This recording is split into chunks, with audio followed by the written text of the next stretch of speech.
3 of the 4 versions of the story of The Haunting of Hill House are critically acclaimed. One is not. Don't worry, I'm not going to claim that the 1999 film The Haunting is a cinematic masterpiece, but I do think it has had more of an influence, especially on the Netflix series The Haunting of Hill House, made by Mike Flanagan in 2018, than is usually recognised. If you're new here, hi! I'm Juliet. I'm a writer and historian, and on this channel I look at myth, legend, folklore, ghost stories, and weird and wonderful history in general.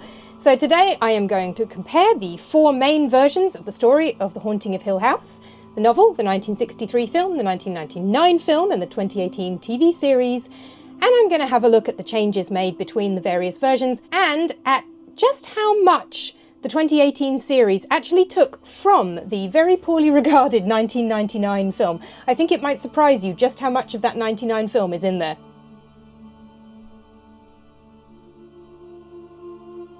The Haunting of Hill House is a novel by Shirley Jackson that came out in 1959.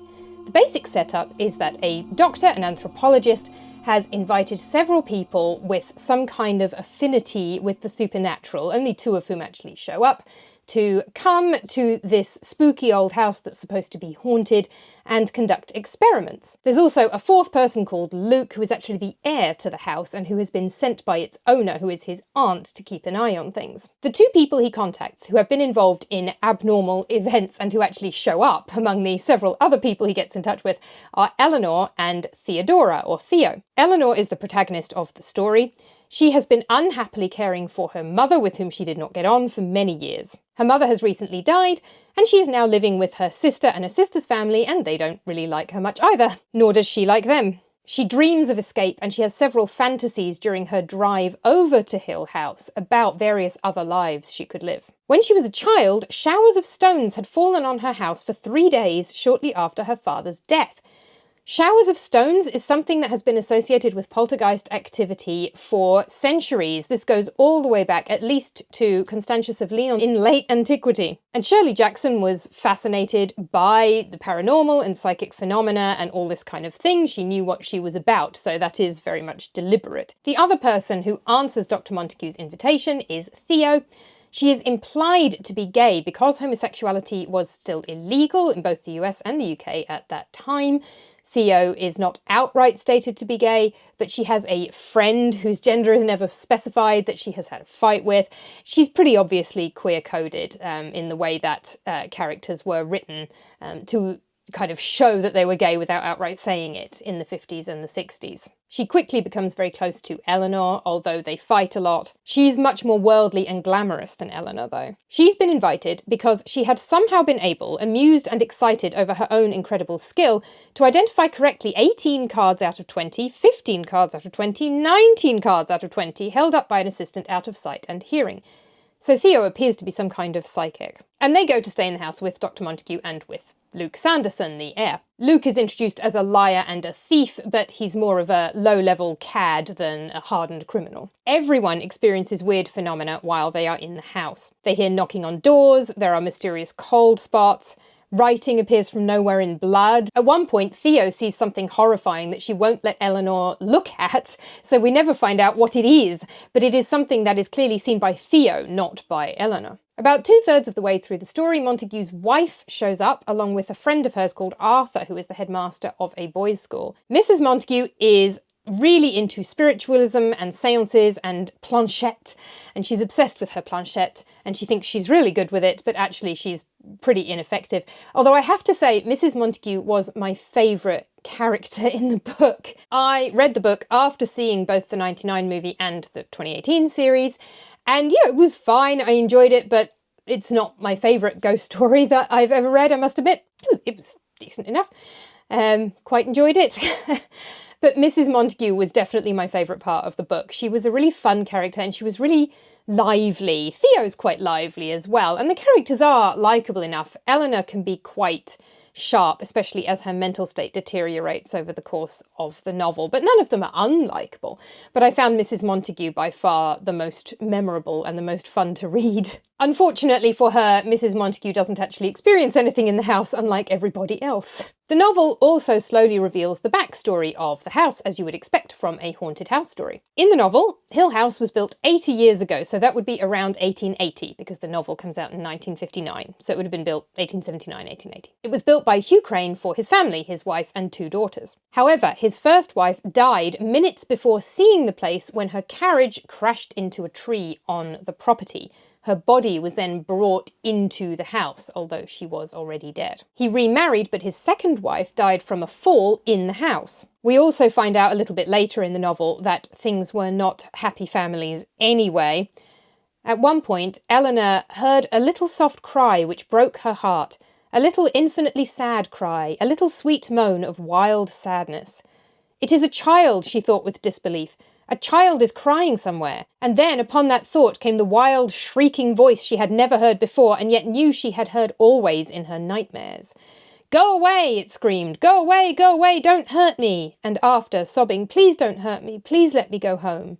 And then the little sad crying again. Eleanor is absolutely horrified and feels a determination not to let anybody hurt a child, but she obviously isn't able to do anything about it. And then later still, Luke finds a book called Memories for Sophia Ann Lester Crane, a legacy for her education and enlightenment during her lifetime from her affectionate and devoted father, Hugh Desmond Lester Crane, 21st June 1881. The book is seriously creepy. It is clearly the work of a religious fanatic. It has the 7 deadly sins all illustrated in it. It talks about the sin of vanity. It's full of moral lessons, things like honour thy father and thy mother is in there. And it also has some vivid imagery of the harrowing of hell and damnation and purgatory and trapped souls. So Hugh Crane has obviously been a pretty disturbed person, and there's a clear implication there that he has been abusing his children in some way, or at the very least raising them in an extremely unhealthy way. Hugh Crane then married again, but his third wife had consumption. They go off to Europe together for her health, and both of them die out in Europe, her of consumption and him of some illness. The 2 girls, the 2 daughters, were left with their governess before they went away, and they live in the house for a while before moving out themselves. Then the older unmarried sister eventually moved back in and lived with a companion who was a young girl from a nearby village. This is not unusual at that time, so we would still be in the late 19th or early 20th century at this point, and for an older woman to have a younger female companion was pretty common, and you see it in novels of the time, like Rebecca from the 1930s, and also from the 1930s, Agatha Christie's Death on the Nile. Now, of course, it can sometimes be code for a gay couple living together, and Kenneth Branagh's Death on the Nile actually interprets it that way, although I don't think that was what Christie meant in that instance, although she does have a couple in one of her Miss Marple books who are pretty clearly meant to be a couple. But really that could go either way, and there's no indication in the book. Unlike with Theo, who's pretty clearly queer-coded, but there's no clear indication either way when it comes to Miss Crane and her companion. Miss Crane eventually died of pneumonia, and Dr. Montague tells the others that there had been rumours in the village that she had been calling out for help while her companion was fooling around with a young man described as a village lout elsewhere in the house. But the doctor doesn't believe these rumours, and he thinks they were inventions of the younger sister. The older sister left the house to her companion, and then there was a long legal battle with the younger sister trying to get it because it had originally been left to both of them. The companion eventually hanged herself from the turret on the tower of the house, supposedly out of guilt for the messing around while the old woman was dying. But the doctor thinks it was because the younger sister had driven her to desperation with the court case and malicious rumours. The companion also thought the younger sister was stealing things every night, which the younger sister insisted she wasn't.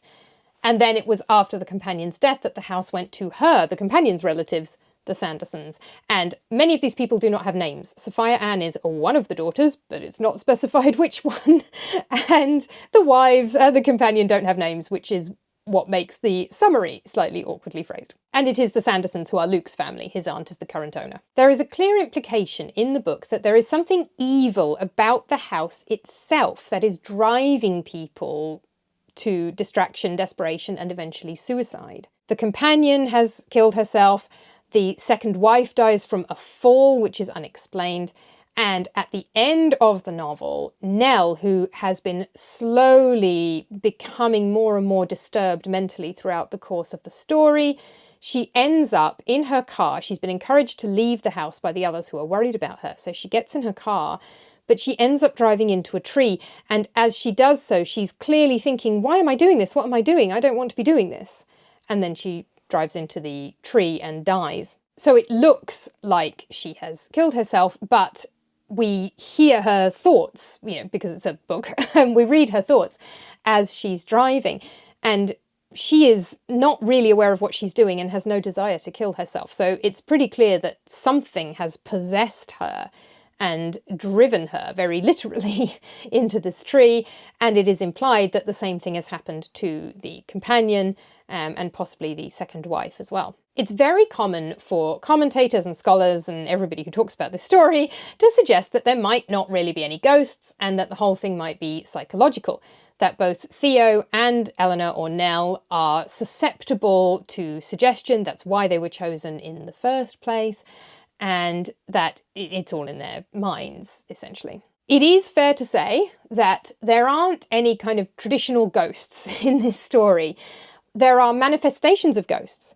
So there's strange knocking in the night, strange writing appearing. Obviously, Eleanor hears the sound of a child crying. There are these various manifestations that seem like the manifestations of ghosts, but nothing really definitive in terms of seeing the spirit of a dead person wandering around or whatever. It could just be the house itself, apart from maybe the child crying, which could potentially be a memory of some kind. But there's certainly no unambiguous, here are the spirits of the dead people in this story. I do think, though, that there is something. I think the implication is that maybe the something is something about the house itself, rather than necessarily the spirits of dead people. But there's cold spots everywhere. Theo sees something strange. Dr. Montague and Luke experience strange things as well. Nell, Eleanor, clearly does not want to drive into the tree at the end. She doesn't understand what she's doing, which, okay, that could be a symptom of mental illness, but the way it's written seems a lot more like it's meant to be read as possession than illness. She comes to herself just before she dies. To me, this does not read as a story that's ambiguous about whether or not there is something paranormal going on. I think it's ambiguous what the paranormal thing is, whether there's some evil about the house itself, whether it could perhaps be something to do with the spirit of Hugh Crane, which we'll see in later adaptations, whether it's something else that isn't a human spirit, something even more sinister and strange. But I think it seems odd to me for a reading of this book to be that it's all in everybody's heads. I can see why people argue that, but for me personally, it doesn't read that way. Its opening and closing paragraphs are very, very famous, and I think also support the idea that something weird is going on. The opening is, "No live organism can continue for long to exist sanely under conditions of absolute reality. Even larks and katydids are supposed by some to dream. Hill House, not sane, stood by itself against its hills, holding darkness within. It had stood so for 80 years and might stand for 80 more. Within, walls continued upright, bricks met neatly, floors were firm and doors were sensibly shut. Silence lay steadily against the wood and stone of Hill House, and whatever walked there, walked alone." And the closing lines echo that almost exactly. And one of the things that Nell has been thinking as the story has gone on is that she's going to join the house. When she first arrives, she doesn't like it and she thinks it's creepy and spooky, but she slowly starts kind of to want to stay in the house. And when the others try and get her to leave, because she's clearly suffering, she doesn't want to leave and she wants to stay. But that ending line repeating the beginning, "whatever walked there walked alone," does rather suggest that actually there aren't any human spirits. They have been killed, and whatever happens to humans after they die has happened to them. That there is something evil in the house that drives people to desperation. But it is just whatever the evil thing in the house is the only thing that is there. And the only thing that really kind of gets in the way of that reading is the crying child. But if we go with stone tape theory, which was very popular in the 70s, that could be the echo of a traumatic memory rather than an actual spirit. The first adaptation came out only a few years after the novel, which is the 1963 film The Haunting, directed by Robert Wise. This film is generally considered to be a masterpiece. It's the last version of this story I saw, so it maybe suffered a bit from the fact I was already pretty familiar with the story by then. I mean, I liked it, much like the book. I think for me it was a bit overhyped. I liked it. It was a good film. I enjoyed watching it. it didn't strike me as the most amazing thing ever. Partly that comes down to the same thing with the book, that what a lot of people really like about it is they feel like it can be read as everything being psychological rather than actually ghosts. I, first of all, don't particularly like that. I prefer my ghost stories with ghosts in them. And secondly, I don't think that's true anyway. There is a door that breathes in this film. It seems to me, like the book, there's something, not necessarily a traditional spirit of a dead person ghost, but something. This film is a very, very close adaptation of the book. The story is much the same. It has made a few changes. Dr. Montague has become Dr. Markway, and his wife, probably the biggest change, has become a skeptic rather than an enthusiast for spiritualism. She is the Agent Scully in this version who thinks that what her husband is doing is absolutely ridiculous. So I didn't find the wife as much fun. Nothing against Agent Scully, who I like very much, but I'm always drawn to the believer. I didn't find her as much fun in the film, but she was still a good character. Her friend Arthur has disappeared. He's been cut as unnecessary baggage for the movie. Another difference in her story is that, unlike the book, here she goes into one of the most haunted rooms in the house at Eleanor's rather cold, unfriendly suggestion. And she gets traumatised by something. She disappears for quite a while, and she suddenly reappears at the end, and she is in fact the reason that Nell swerves and drives into the tree, because she suddenly appears as Nell is driving the car. But otherwise the scene is very similar. Nell still, we hear her thoughts that she doesn't know what she's doing, she doesn't know why she's doing it. So the implication is that the house has kind of put Mrs. Markway there in its determination to kill Nell. Eleanor, or Nell, Theo and Luke are all pretty similar to the book. It has the same hints that Theo is gay in the same way. We're still only in 1963. Homosexuality is still illegal in US, UK and many other Western countries. A lot of places it was male homosexuality specifically that was illegal. In other places it was any homosexual behaviour. So women could potentially be a tiny bit more open than men, but really not. Everything has to be very coded in this period. People are not going to be openly and proudly stating their sexuality, not when it's literally illegal. Or homosexual behaviour, I should say, is illegal. You can't legislate against people's feelings. Like the book, there's also sexual tension floating around all over the place between the various characters, between Theo and Nell. In this case, between Nell and Dr. Markway, as opposed to between Nell and Luke in the book. But everybody has fallen for the wrong person, basically, in a completely unsolvable triangle or quartet. It's a bit like an episode of Frasier or Community in that sense. Everybody's kind of got a thing for somebody else, but it's the wrong somebody else. Nell also, unlike in the book, makes a very homophobic remark to Theo at one point, calling her one of nature's mistakes when she's particularly angry, though she is sorry for that later. The backstory of the house is also similar, again, just small changes made. In this version, Hugh Crane had only one daughter who was called Abigail. The deaths of his first two wives are the same, and we actually see them in the opening of the movie, and there is a shot of his first wife who has been killed in this carriage accident. The carriage drives into the same tree that Nell will drive into at the end, and her hand flops out of the carriage in exactly the same way we see Eleanor's hand flop out of her car at the very end of the film. So just in case we hadn't made the connection between the deaths of Crane's wives and what happens to Eleanor, it's there visually in the movie. We also see the fall of his second wife, which is a very creepy shot, very well done. The narration adds that it was an evil house from the beginning, a house that was born bad, as it shows that story. The third wife is adapted out, although Hugh Crane has still died in Europe, in this case in a drowning accident, randomly. The house is said to be over 90 years old, which makes it roughly the same age as the book, given that we're now 4 years later, so, a year or two older than the book version. Basically, it's the same. In this version, the one Miss Crane, Abigail Crane, has the young companion when she's older, and in this version, the young companion is fooling around with a young man while Abigail Crane is dying and calling for help upstairs. There's implications in both the book and the film that Eleanor may have ignored her mother's cries for help when her mother was dying because she was so unhappy and miserable looking after her mother, which is never outright stated, but there's a sort of a hint there. We also see the companion hang herself from a very old rickety staircase. This staircase is in every version, sometimes it moves around the house a bit, but this old rickety staircase is in every version of the story, and in every version, at some point, Eleanor ends up at the top of it. One element of the book that is kept pretty much unchanged in this version are the Dudleys, who are the housekeeper and the groundskeeper for the house. They are in the book, they're pretty much unchanged in here. Mrs. Dudley greets everybody with this very creepy speech about how they go home where they live in the village, which is quite far away, at night. No one will hear them. There are no phones or anything in the house. This is a period where most people would have had phones, but it's a very old house.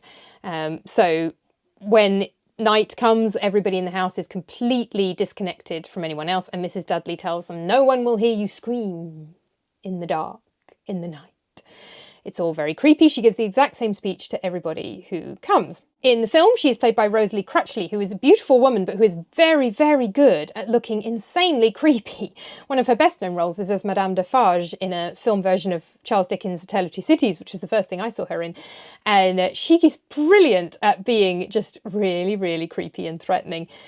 Also, Mrs. Dudley here is very much in the mould of Mrs. Danvers from the Alfred Hitchcock film version of Rebecca from the 1940s, which is Daphne du Maurier's story that is not a ghost story, but is very gothic and similar in tone. And Mrs. Dudley here definitely has echoes of Mrs. Danvers and similar hair and costume even as well. And despite its reputation for being possible to be read as everything being psychological, there are special effects here that do seem to suggest some kind of haunting. There's a door that looks like it breathes. There's a doorknob that rattles. There's the knocking. There's a very famous scene where Eleanor is terrified. It's dark. They can hear sounds. And she's holding Theo's hand really tightly, and then the lights come up and it turns out Theo's the other side of the room, and Eleanor cries, "Who is holding my hand?"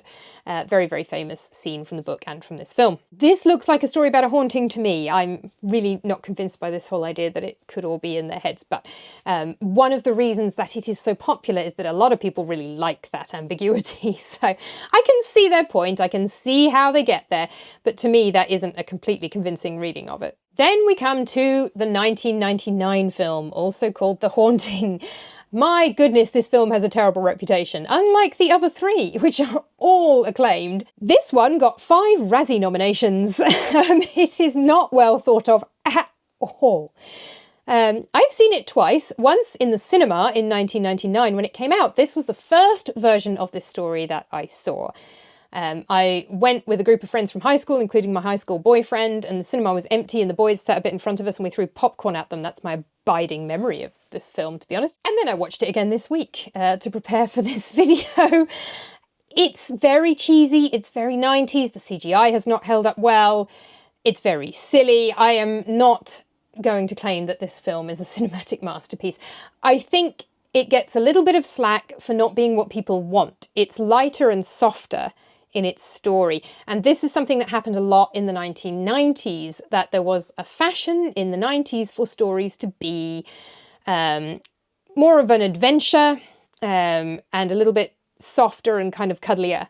And then through the noughties and 2010s and continuing, the fashion went the other way and people went back to preferring movies with darker tones and themes, as they had done before in the 70s.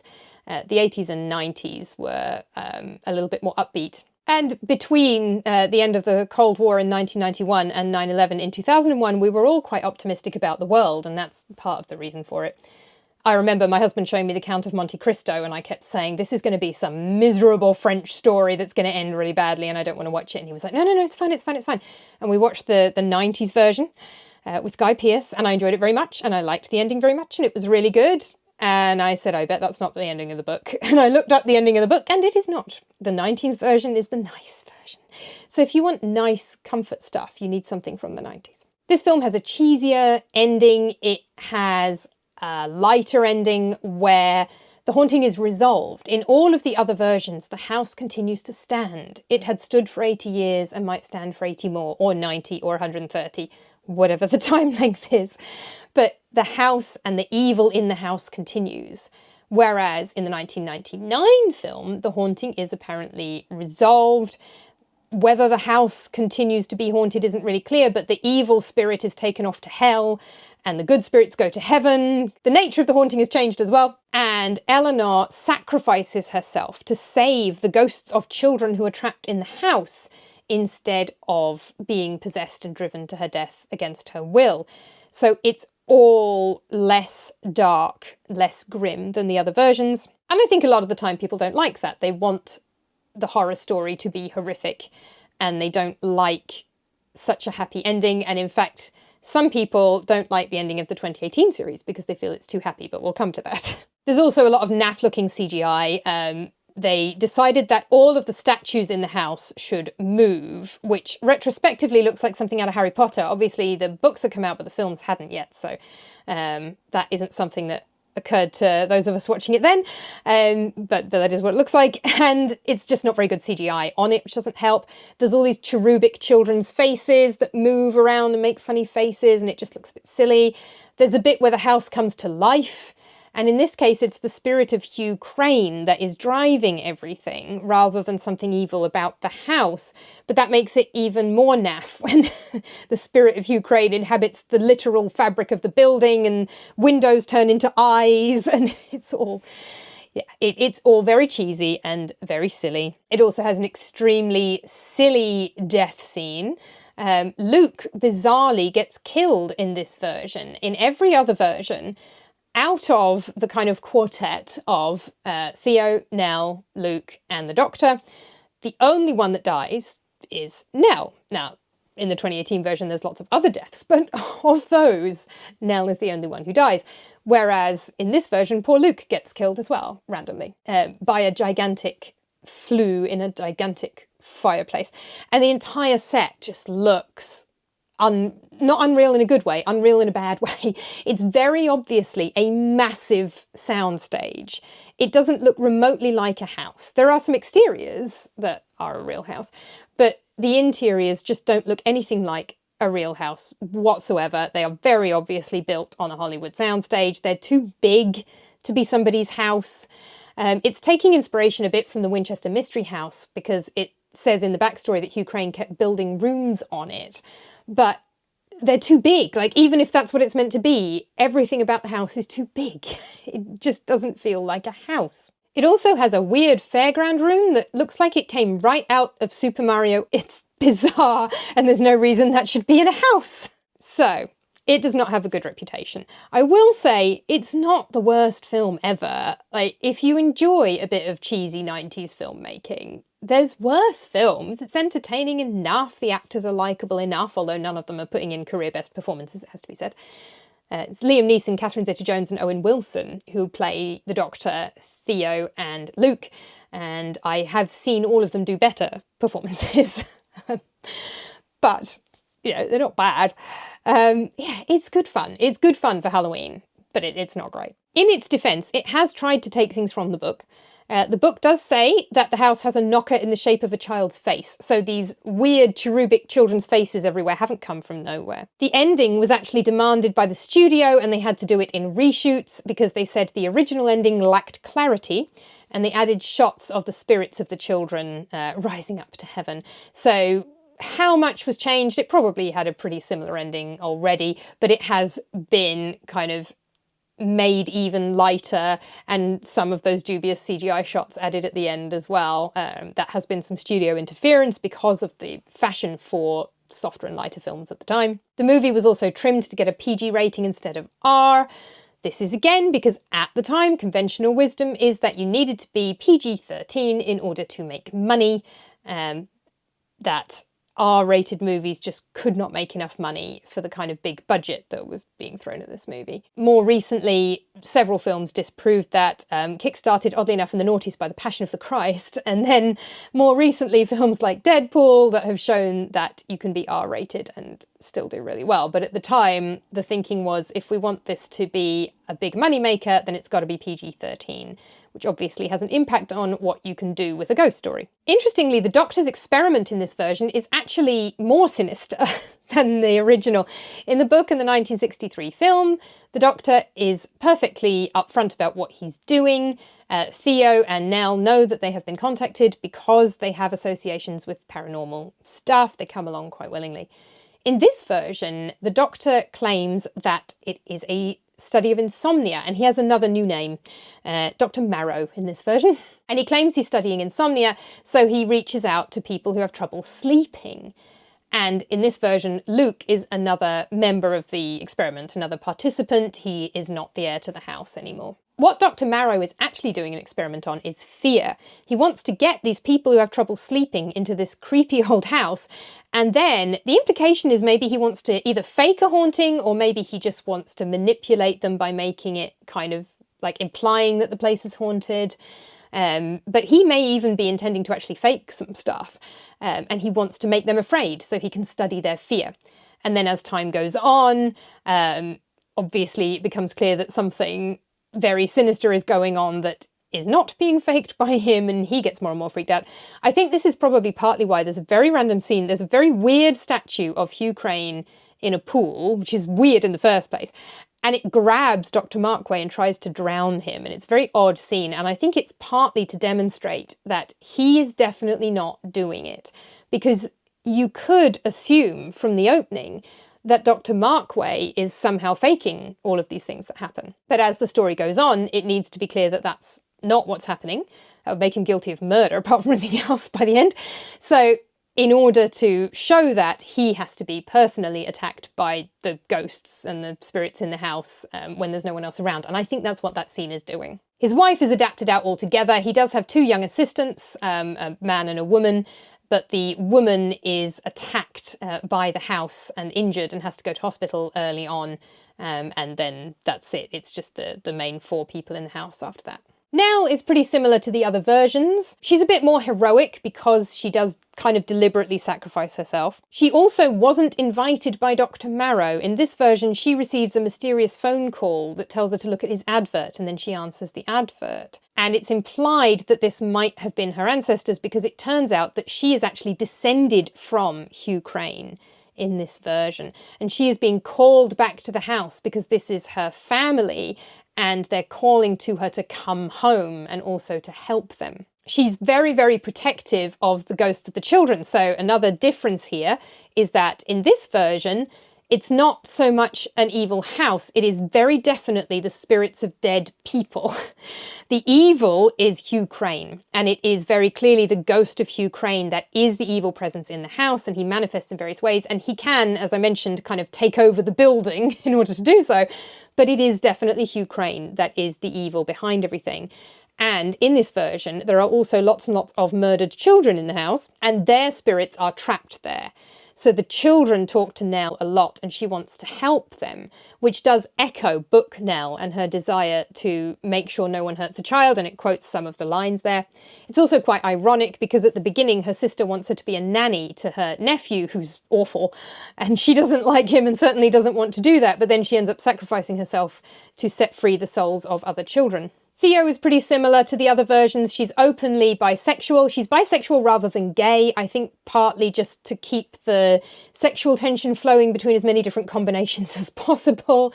It's 1999, so she is not in any way trying to hide anything. She openly refers to having a boyfriend and a girlfriend. Luke, aside from not being the heir to the house, is relatively similar, more of a slacker rather than a cad, but reasonably similar characterization.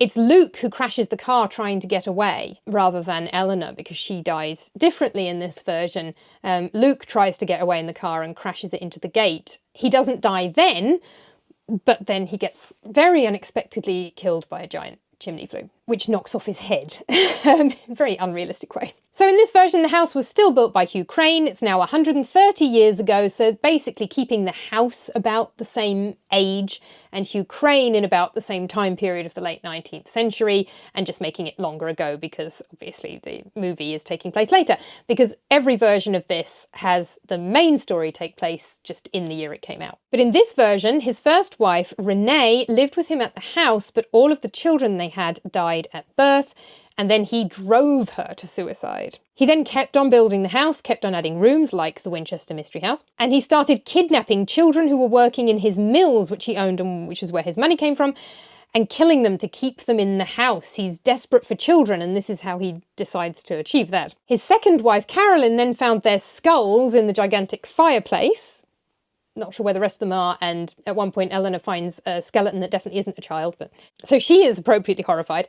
Carolyn then has a baby in a room in the house which looks exactly like Eleanor's mother's room, where she has been looking after her sick mother for years, and it even has the same sampler on the wall which says a place for everything and everything in its place. Carolyn then ran away immediately after the birth of the baby, and presumably that baby is Eleanor's ancestor and her mother and sisters by extension. The children's ghosts, however, remain trapped in the house with Crane. Nell also sees images of Carolyn, although she must have got away in order to raise the baby to be old enough to have babies of its own. Someone hung themselves in the conservatory, which Nell sees at one point. That's probably Renee. There was a reference in the book to Eleanor stopping at a restaurant that was in an old mill, which is probably where they got the idea about the mill from. And there's a big image of the harrowing of hell and of purgatory, which is where Nell eventually dies and has Hugh's spirit dragged off to hell to set the spirits of the children free. And that was an image that was in Hugh Crane's book in the novel. So that does come from the novel, but has been adapted in a more visual way. In this version, the house itself actually is emphatically not evil. Eleanor loves it and thinks it's beautiful. It's Hugh Crane who is evil. So once he is dragged off to hell, the implication is that the house should be a peaceful place, and the spirits of the other trapped souls, the children and Eleanor, go to heaven. Presumably Luke as well, though we don't see that. Of course, Hugh Crane still built the house, and he is still abusive in a way that has religious fanatic overtones involving purgatory, so it is taking things from the book, but doing different things with them. The film makes use of similar ideas from the 1963 film, but does them blown up to 11. So things like the breathing door and the rattling doorknobs, and particularly the faces in the walls and ceilings that you can just about make out in the 1963 film become overblown CGI effects in the 1999 film. And that brings us to the best known version of this story, and I think the best version as well, which is Mike Flanagan's series for Netflix that came out in 2018, The Haunting of Hill House, which is a 10-part fixed-term series. This is inspired by the book rather than being an adaptation of the book. So it's actually quite different in terms of the specifics of the plot. I'm going to go through some of the aspects that are taken from the book or from the 1999 movie, the kind of elements of the series that most closely relate to it being an adaptation of The Haunting of Hill House. There is so much to talk about in this series. It's 10 long episodes. There's so much packed into each episode. One of the things it has is ghosts in every corner to spot. There's so much detail. There's loads you could say about it. I am not going to cover every aspect of this series because we've already been here long enough already.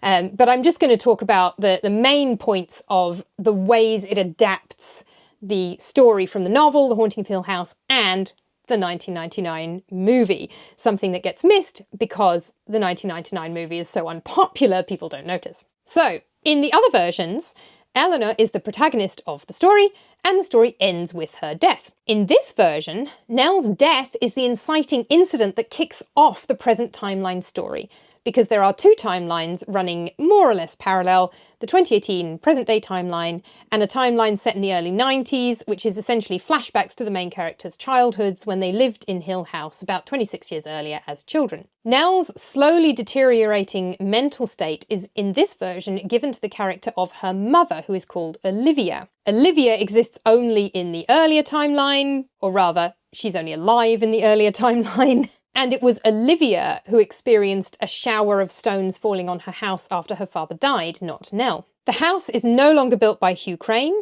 Hugh Crane is actually the father of the family, so Hugh and Olivia Crane are the parents of the family in the early 90s storyline, and then Hugh Crane is also present in the 2018 storyline, and the story follows Hugh and his children and their experiences in the house in the early 90s and in 2018. In this version, the original inhabitants of the house were William and Poppy Hill, who had met while they were both being treated in an asylum. They were then both released and came to live in the house, but still clearly suffering from severe mental issues. Their children all died in or in the grounds of the house, and it's strongly implied that Poppy herself killed them. Poppy starts to encourage Olivia Crane to kill particularly her two youngest children, And there's a very, very strong implication, as Poppy describes the deaths of her own children, that she may have killed them herself. She insists that it's the only way to keep them safe from the outside world. Poppy is wearing the most stereotypical 1920s outfit imaginable, which is a way of very clearly placing her in that time period without having to mess around specifying years or having anybody announce how old the house is or what year anything's happening in. So they just dressed Poppy as absolutely what you picture if you close your eyes and think flapper. There's also a clock repairman ghost whose entire job is to make it clear that there are ghosts by standing around being a ghost. And he looks fairly 1920s as well, although his outfit is less specific to that decade. William Hill had had an affair, and out of guilt from the affair and because of his mental illness, he ends up walling himself up in the basement, where he is eventually found by the Cranes in the early 90s. His ghost is still haunting the house and is weirdly tall and wears a bowler hat. And then his ghost takes to haunting Luke in particular because Luke stole his bowler hat as a child. So in this version, Nell, Theo and Luke are the Cranes' children. Hugh and Olivia Crane have 5 children.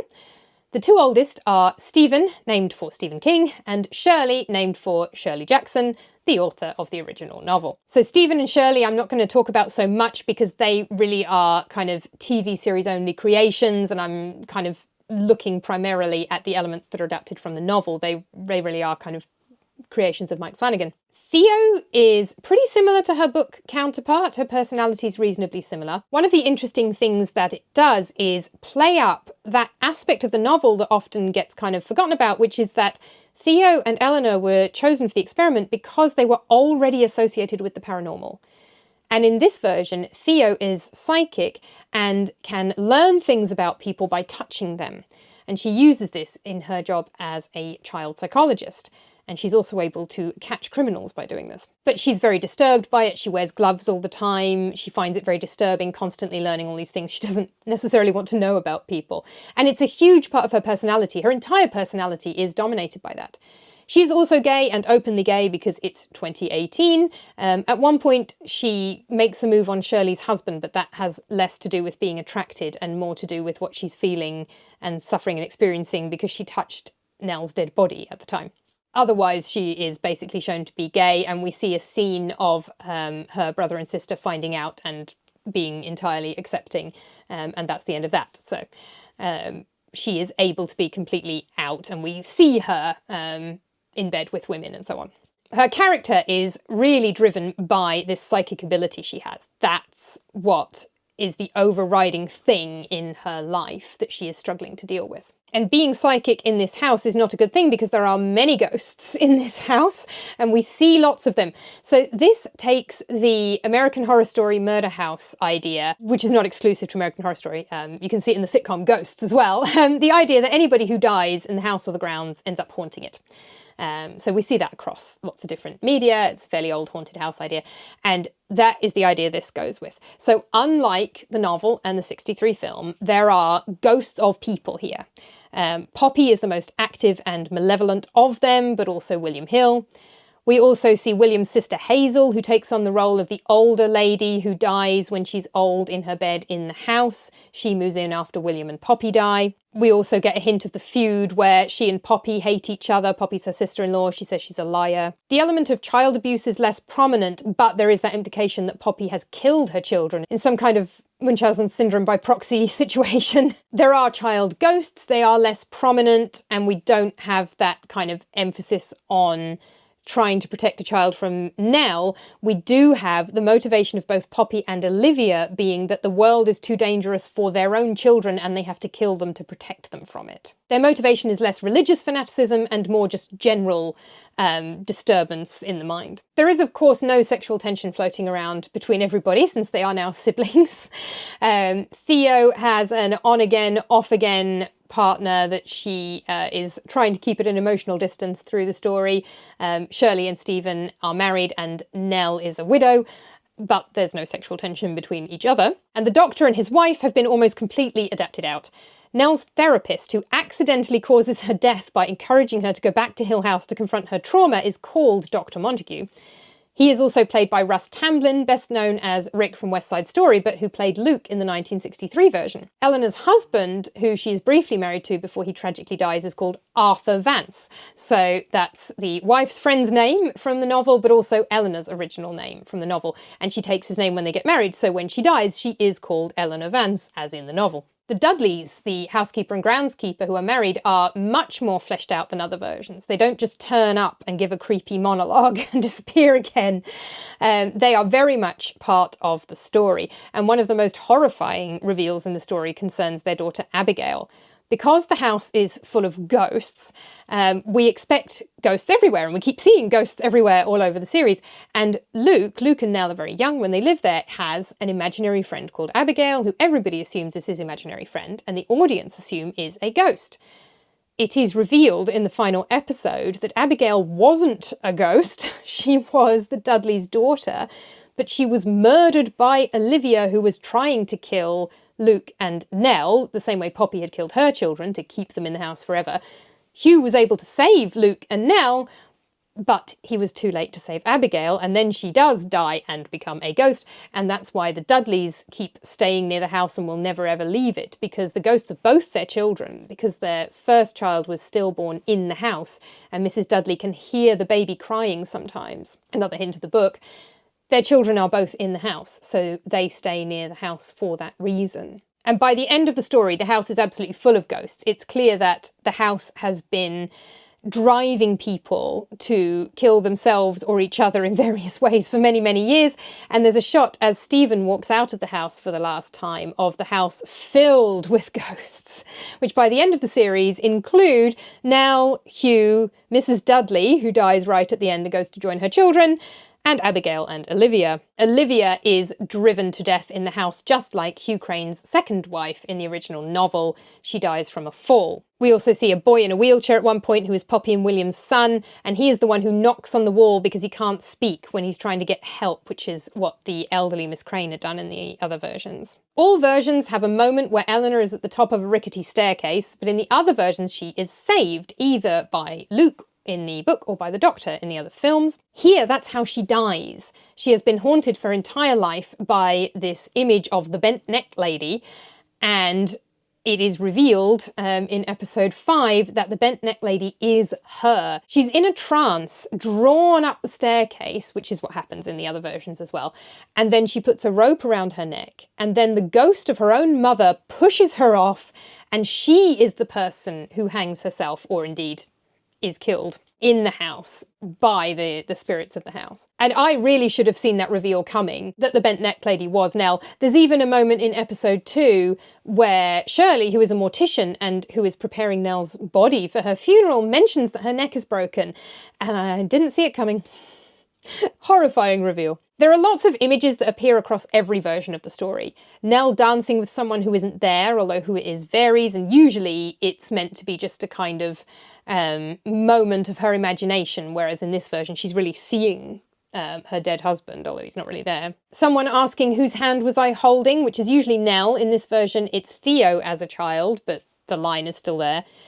Doorknobs turning, welcome home Nell, written in red on the walls. In this case, it's part of the non-linear nature of time in Hill House in this version, where the ghost of Olivia writes it in the present, but young Nell sees it in the past. There are lines from the book in here. Mrs. Dudley's spiel about how no one will hear you scream in the night, in the dark, is still there and just about works for the early 90s, as it just about did for 1999. By 2018, you would just get online. Nell's line that she repeated to herself in the book over and over, journeys end at lovers' meeting, is spoken by both Nell and during the final scene between Hugh and Olivia's ghost. Nell describes herself as being like a small creature swallowed whole by a monster, which is also from the book. Part of the story of the miniseries is that the oldest brother, Stephen, has written a book called The Haunting of Hill House about what happened to them as children, and everyone else is not very impressed that he's exploiting their childhood trauma. And there's a quote from Stephen's book that is mostly a kind of pseudo quote from the original novel, but also throws in a bit of the 99 movie. He says, Fear is the relinquishment of logic, the willing relinquishing of reasonable patterns. But so it seems is love. Love is the relinquishment of logic, the willing relinquishing of reasonable patterns. We yield to it or we fight it, but we cannot meet it halfway. Without it, we cannot continue for long to exist sanely under conditions of absolute reality. Hill House, not sane, stands against its hills, holding darkness within. It has stood for 100 years and might stand 100 more. Within, walls continue upright, bricks meet neatly, floors are firm, and doors are sensibly shut. Silence lay steadily against the wood and stone of Hill House, and those who walk there walk together. That is from the end of the mini-series, where Nell and Hugh have both died in Hill House and gone to join the spirit of Olivia in the mysterious Red Room, which can appear as many different rooms to different people. And this is something I really wanted to flag up, that the 2018 series, I mean, it's brilliant. It's a brilliant series. It's so much better in quality than the 99 film, but it's actually taken a lot of inspiration from the 1999 movie version. There's the murder house plot, where the spirits of everyone who dies there stay there. That is pretty common. It doesn't only exist in the 1999 version of The Haunting, but it's not in the novel, it's not in the 63 version. That is a new addition from the 99 film that is in the miniseries. Nell's death in the miniseries doesn't achieve anything particularly, but her ghost is probably able to save her siblings. We'll come back to that. The idea of killing children to keep them in the house comes from the evil Hugh Crane of the 99 movie. Luke tries to burn the house down, which is also something that happens in the 99 movie and is partly why poor Luke ends up with his head removed by a chimney flue. The Netflix series even has statues that move, but it does it in the more effective way, whereas the movie had the dodgy CGI and the weird effect and them moving around and looking like some kind of weird fantasy. This has statues that are looking one way in a shot, camera moves away, camera moves back, they're looking a different way. That tends to be a more effective way of doing that, but it is the same basic idea. There's even a really subtle shot of Olivia's hair when she's in bed with Hugh moving in a strange way, which again echoes a much cheesier shot of the same basic idea from the 99 movie, where Eleanor's hair gets parted by playful child ghosts. Nell, as a descendant of Hugh Crane, is an invention of the 99 movie, albeit it's in a very different context here. Finding bones in the basement in the miniseries, in the Netflix series, or in the fireplace in the movie. Another fresh invention. Even the Red Room comes from the movie. In the novel, Eleanor sleeps in a blue room, which is referred to as the Blue Room and is very blue in its decoration and that she finds quite creepy, but there's no Red Room. And then the Red Room becomes the heart, or rather the stomach, of the house that is digesting them in the Netflix series. The house being described like a body with a stomach is even connected to those cheesy eyes of the house from the 99 movie. One thing that's different is that the Netflix series keeps the idea of the house itself as being somehow evil. William and Poppy are definitely not good characters, but there's an implication that there's something evil about the house itself, whereas the 99 movie, it was very much the spirit of Hugh Crane that was the problem rather than the house. Some people have suggested the Netflix series even also toys with the idea that there might not be ghosts at all. Shirley frequently sees an image of a perfectly healthy living man she once had a one-night stand with, which must just be in her head. Theo sees a manifestation of a child's trauma, which is her psychic powers. There's really no way she could have known that otherwise. Olivia's ghost in the house says that the version of her Hugh keeps seeing is not her, but his own mind projecting. And Luke might be hallucinating the bowler hat man, especially since he's a drug addict and therefore is probably high a lot of the time. Stephen is convinced that the family has a history of mental illness and that it has been exacerbated by the black mould that is all over the house and is especially prevalent in the Red Room, which is actually covered in black mould. Again, I am not convinced by this. Mike Flanagan has pretty much said that no, there are ghosts in it. Also, Stephen sees a crisis apparition of Nell at the moment she dies, and he sees it before he gets the phone call to say that she's died. And that can't be explained really in any other way, not to mention the clockmaker, clock fixer rather, the man fixing the clock who just kind of stands there fixing the clock in his 1920s clothing. The whole point of him, doesn't do anything else, is just to demonstrate that ghosts are real, because Stephen remembers seeing him as a child and sees him as an adult, and there's no clockmaker. Similarly, Luke's treehouse, which is actually the Red Room pretending to be a treehouse. There is no treehouse. So I am very much not convinced by readings of this that suggest the ghosts aren't real, and it's not my preference anyway. Finally, the ending is second only to Inception in how ambiguous it is. The original idea was that it looks like everyone's got away, and this is a classic ending for sci-fi, fantasy, horror, you see it all the time. It looks like everyone's got away. Hugh has sacrificed himself to stay with Olivia and with Nell so that Olivia will release the other children and they have got away, and Luke is sober and Stephen has repaired his marriage and everybody's happily ever after. Theo's going out with her girlfriend, and then it would be revealed they were still in the Red Room. there's a scene of Luke's party, because the Red Room makes you hallucinate things you want to see. There's a scene of Luke having a party for 2 years sober, and his cake is red, and there has been something red in the Red Room whenever we've seen it, because we've seen the room many different ways, because it pretends, like the Room of Requirement from Harry Potter, it pretends to be whatever they want it to be. And the clue is that there's something red in it, but you don't realise that until the reveal. An idea from The Sixth Sense, by the way, but that's a different issue. And the cake is red at the end. And originally, the mirror behind them was going to be the same shape as the window in the Red Room, which is the one element that's always the same. There's always this particular narrow window. But then Mike Flanagan decided that was just too cruel and just too mean, and he changed the shape of the mirror so it doesn't look like the window in the Red Room, and he took out the reveal so that it is now apparently a happy ending. But it's still ambiguous enough that you could easily read it whichever way you want to read it. And the happy ending that we're left with, if they're not still trapped in the Red Room, is very happy.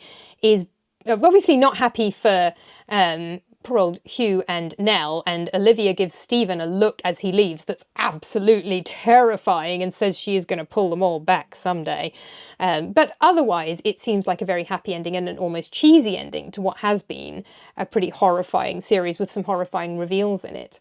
But I think probably I'll still go with that, although the more typical ending would be that they are all, in fact, trapped and dead, presumably, in the Red Room. That would be a very typical horror ending. It wouldn't be particularly original, I have to say, but it would be a pretty typical ending if that were the case. My favourite version is, as you can probably tell, the Mike Flanagan Netflix series. I love it. I think it's brilliant. I do like the novel and the 63 film. I guess I just had heard so much about how brilliant they were that never helps, and obviously anybody who hasn't seen the Netflix one, I've now done the same thing, I've overhyped it, but I absolutely love the Netflix version. And I have a fondness for the 99 version. I'm not going to claim it's good, but I saw it in the cinema when I was a teenager, I enjoyed it, it's a bit of silly fun. I do, as you can clearly tell, have a very strong preference for ghost stories with an actual ghost. So one of the things I like about the Mike Flanagan version is it is the hardest to argue that there are no real ghosts. Well, no, that's not true. The 99 one also definitely has real ghosts. But I don't think there's something particularly worthy or good about a ghost story that might not have any ghosts in it. Having said that, next month I'm going to look at The Turn of the Screw, which was the inspiration for Haunting of Bly Manor, but has also been adapted into a British period drama, weirdly, starring Lady Mary and Matthew Clory from Downton Abbey, before Downton Abbey. And that story is absolutely famous for being ambiguous about whether or not there are ghosts. So we'll look at that one next month. I also think it's really interesting how many ideas the critically acclaimed Netflix series actually took from the 1999 movie. Proof, if you needed it, that ideas are great, but it's all in the execution. If you enjoy ghost stories, then you might enjoy my book, Creepy Classics, Ghost Stories from Ancient Rome, which retells 13 ancient Roman ghost stories, available paperback or ebook from Amazon, and it's in Kindle Unlimited. And until next time, thank you for watching. Bye! You going to behave well enough to do a ghost tour, huh? You going to behave well enough to do a ghost tour? Yeah, man.